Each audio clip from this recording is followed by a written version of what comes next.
Zillow. It's been in the news recently, not for the best of reasons, unfortunately. So today I'm gonna share my views and what I think property investors should really look at and take note of. And I've got 3 points I'm going to share with you. And stay tuned because at the end of those 3 points, I'm going to share my personal secret approach. All right. And let's start with Zillow. So what's Zillow? So Zillow is a really popular website, and it's a huge business. It is based in the US, okay, and you can search for homes to buy, rent, sell, and all sorts, okay. So this is their website, Zillow.com. All right, now Zillow has been in the news, and all you have to do is type Zillow earnings report, and you'll see like lots of lots of not so pleasant news for Zillow. And the main one here is essentially because they've missed earnings, okay, and that basically means they didn't make as much money in some shape or form over the previous quarter. They actually have missed quite a lot actually, and sadly, because they missed the earnings, they are now looking at cutting a business, or cutting one of their businesses off, and as part of that, 25% of the workforce will probably be laid off, unfortunately. So I've got the CNBC news article over here, all right, and I'm going to scroll down to the bit that caught my attention. All right, so there's a lot of information about earnings. They lost quite a bit of money, and that's all okay. But Zillow actually competes with one of their competitors called Open Door, and they actually made some money, Zillow, all right.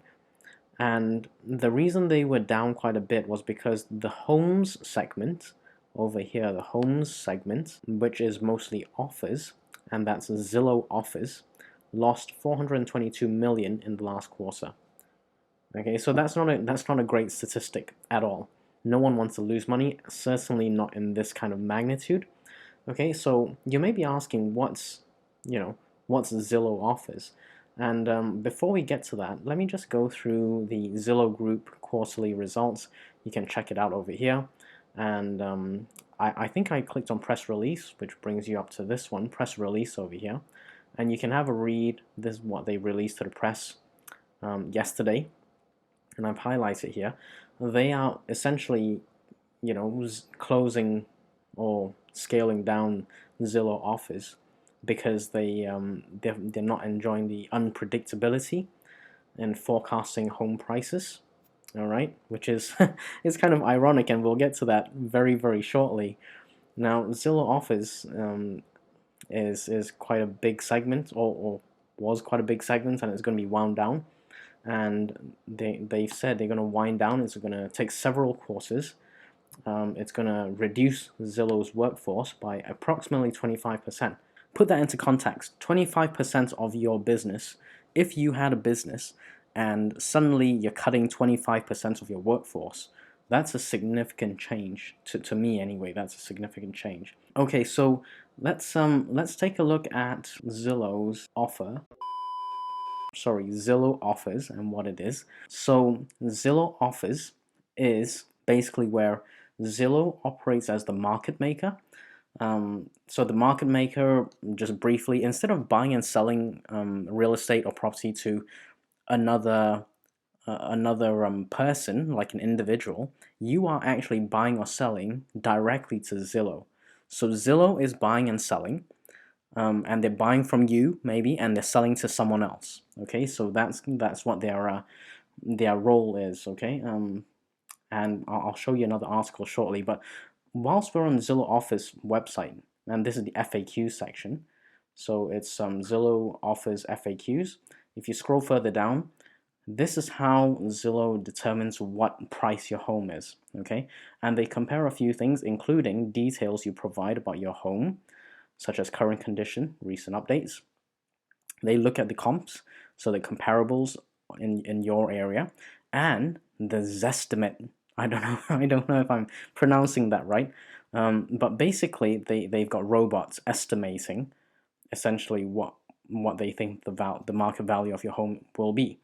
Now it's not 100% down to the robot or algorithms. Okay, it is actually partly also valued based on, according to this, from a local broker, and they conduct an in-home evaluation. All right, so they use a combination of all these things, right? Now, just to show you this article here by Zillow, the cost of Zillow offers versus traditional sales. So this is, back in 2020, December 2020. I'm going to scroll down here. This is what caught my eye. We found that homeowners sell for an average of 0.09% more than Zillow's offer. So they're saying that their accuracy, is 0.09%. So that's really accurate. And the reason I bring this up is because it leads very nicely into the first of my 3 points that I am learning from Zillow's experience. Because as investors, we always have to learn, okay? And we should take note at what other people are doing well and what other people are not doing so well.